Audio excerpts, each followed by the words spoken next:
What it would be like if people could read minds. Mga kaibigan, maligayang pagbabalik ngayon, tatalakayin natin ang isang kawili-wiling kaisipan. Paano kung nababasa ng tao ang isipan ng iba? Tara, simulan na natin.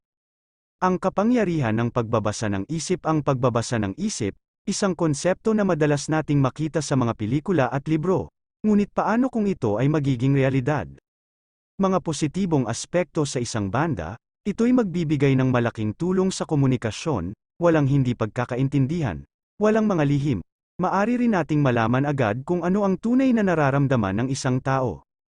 Mga negatibong aspekto sa kabilang banda, ang pagkawala ng privacy ay isang malaking issue. Bawat isipan ay may karapatan sa kanyang sariling espasyo, at maaaring magdulot ito ng kalituhan dahil sa dami ng mga saloobin na ating mababasa. Sa kabuuan, ang kakayahang basahin ang isipan ng iba ay maaaring magdala ng mga benepisyo at hamon, ngunit sa ngayon, manatili tayong magpakatotoo at magpakumbaba sa pakikipag-usap sa isa't isa. Salamat sa panunood.